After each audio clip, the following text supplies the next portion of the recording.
About a month ago, I bought a second Pokemon Red cartridge off eBay so I could start a new game and screw around without messing up my save file.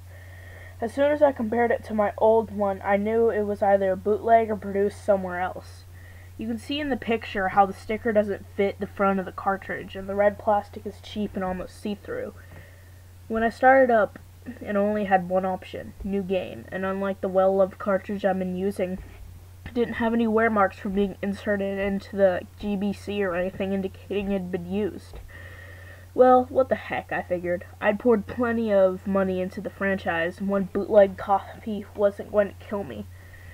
I popped it into my GBC and started playing. A couple of weeks ago, I lost my GBC for a while, so I had to play it on my SP. No huge deal, I thought. When I started up the game, oddly enough, the backlit screen of my SP went out, like I was playing on an old Game Boy Advance or Color. I thought that was pretty weird, considering the lower setting of my SP's screen was lighter than the high settings on all my friends' SPs.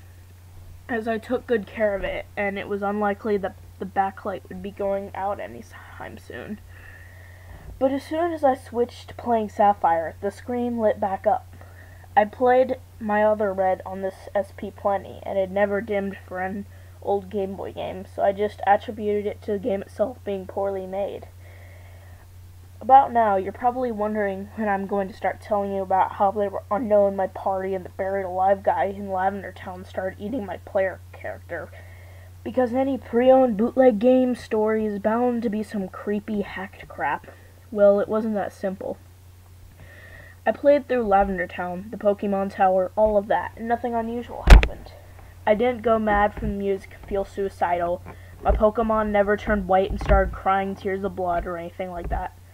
However, as I continued playing, it became apparent to me that the game had some glitches. Just like the cheap plastic causing the sticker that barely stuck. Casing, and the sticker that barely stuck. The game itself was flaky. I've never played Pokemon on an emulator before, but if I had to guess, I would say that when it was copied, a lot of the data was corrupted, and I had to be careful when playing or it would freeze. For example, sometimes the graphics around the player would turn into big colored bars and the game would stop, and the background music would stop on whatever note it had hit and play this high-pitched, staticky whine until I restarted. This happened whenever I tried to get on my bike inside a cave or building. I was almost sure this was just a normal bootleg game until I examined the SNES in the Celadon department store.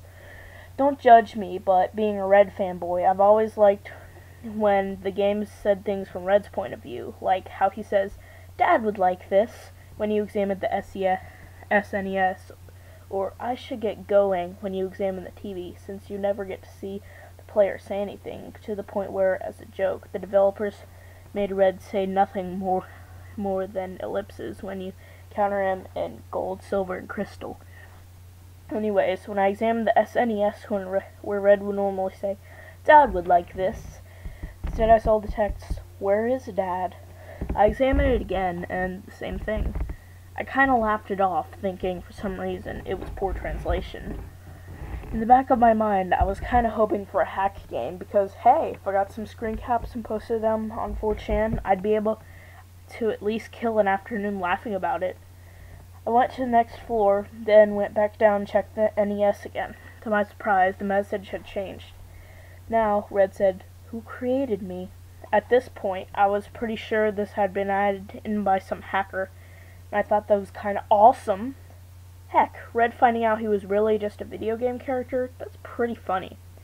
After that, and after failing to find any other added-in dialogue, I continued on in the game's story. At that point, I was about near the part where you surfed a cinnabar in the Seafoam Islands, but the glitching was getting worse. Sometimes the map would get distorted, like Glitch City, and Red would be surfing on a tree or a house or some crap, and I couldn't move. I had to fly out and try again. As a kid, I'd always liked doing Missing No in Glitch City, and I had a Game Shark back in the day, so the glitches were kind of cool. Eventually I made a cinnabar. Now, being an avid glitcher way back when, of course the first thing I did was fly back to the Viridian and do the old man trick. But no matter how many times I tried, I could never get Missing No to appear.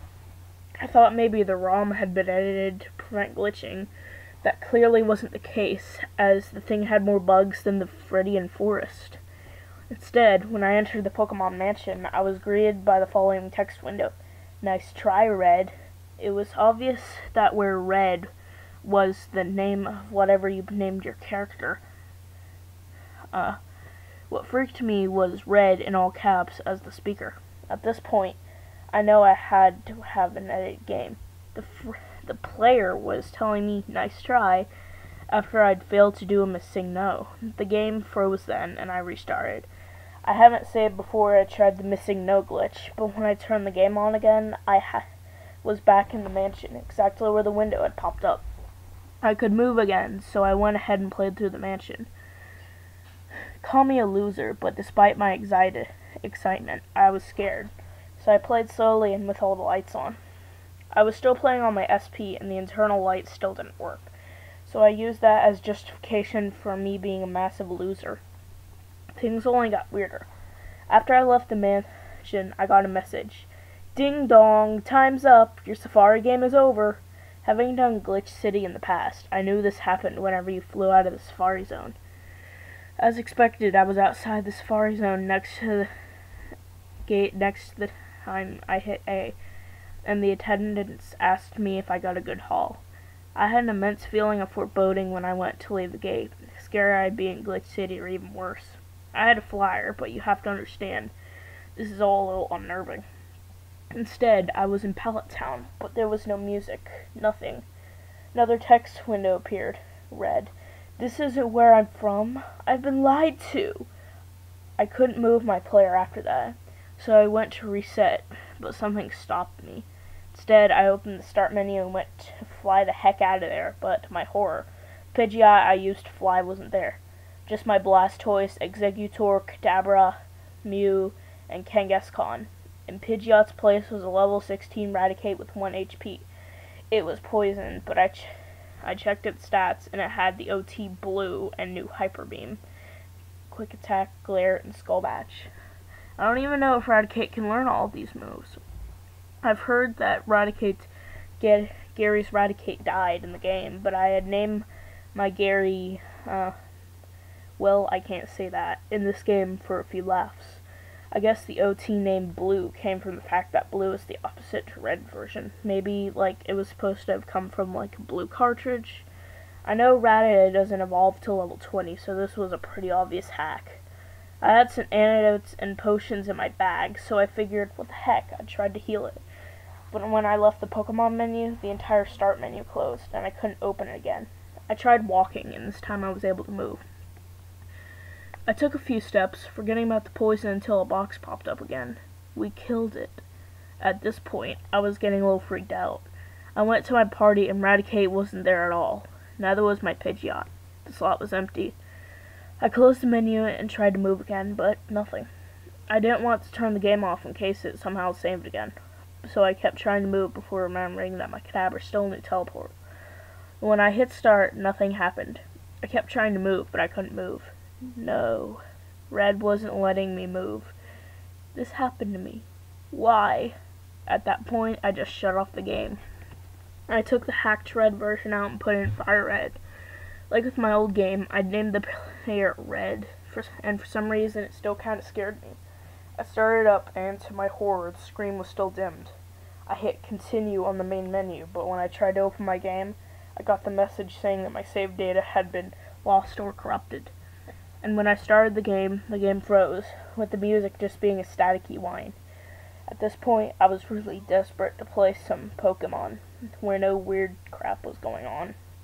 And I was so mad that my Fire Red version was broken, so I threw in Sapphire and started it up. The screen lit up normally. I thought for a moment that maybe something was wrong with my SP that broke my Fire Red. And heck, I didn't want that happening to my Sapphire with the Jirachi from the Coliseum and the Feebas taking me an hour to find. So I shut it off and pulled it out. I started playing what I called Glitchy Red version again about a week ago. When I started it back up, I was still in Pallet Town. There was no music, and things seemed normal, except the empty slot in my party and my SP screen no longer lighting up. I biked to Veronian and found Pidgeot safely in my PC, so I figured, what the heck. I took it out and flew to Sandbar to fight Blaine. When I went to unblock the gym, surprise, another text box. No. No matter how many times I tried, the game refused to believe I had the secret key despite it being right there in my bag. Red wasn't letting me in. Everything that has happened to me happened because the world let it happen to me. I didn't become a hero on my own. I was manipulated. I never unlocked that door. The door was unlocked because the game let me in. Everything you do because the game lets you. Because of how the text boxes were, it took a really long time to scroll through, and the whole time I was writing down what he was saying, so I had it on reference. Things were getting a little too Silent Hill for me, and once again, I tried to move, but Red wouldn't let me. I'm going to show you how it feels to be unable to choose your own fate. I gave up and the start menu opened again. Glad that I could, and I used Pidgeot to fly out of there. I knew now that this was only because Red was letting me fly out. He was toying with me. I flew to Lavender because, shockingly enough, nothing weird has ever happened there. From Lavender, I walked down to try to go to Fuchsia, but as soon as I left Lavender, Red was at it again. No. Well, I thought. I opened the menu and flew to Fuchsia. When I got there, I nearly crapped my pants and dropped my SP. It was the glitch city you get when you surf along Cinnabar's coast. Immediately, the menu popped up the way it does when you do the mute glitch, and it was asking me to save the game. There was no option for no, and pressing B did nothing. I shut my game off, and when I started to back up, I was still in Glitch City. I checked my party the way Red wanted me to. Pidgeot and Kadabra were there, but instead of teleport and fly appearing when I selected them, there was only cursed. Not curse, like in Creepy Black, but cursed. I was smart enough not to select it. I hit B until I was out of the menu, and Red was telling me stuff again. You're staying here with me, Red. They replaced me because I was glitched and not good enough. I thought this was my story, but I'm just a character in a video game. They took everything from me. My voice, my freedom, my legacy. They replaced me with the brown-eyed kid. I understood now that he meant Fire Red version and the Gold, Silver, and Crystal game versions where he'd been demoted to Vital Boss. He let me move, and to my surprise, the game never froze, even as I was walking on water and stepping onto houses. Eventually, I suppose I went too far because the screen turned black around my player. Am I a joke to you? A yes-no option box popped up. I can't tell you how fast I hit no.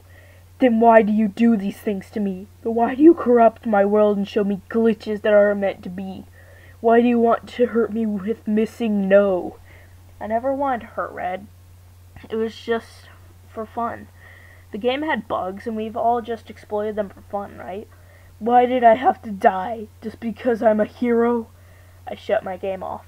That night, I had a dream where I was a Pokemon trainer.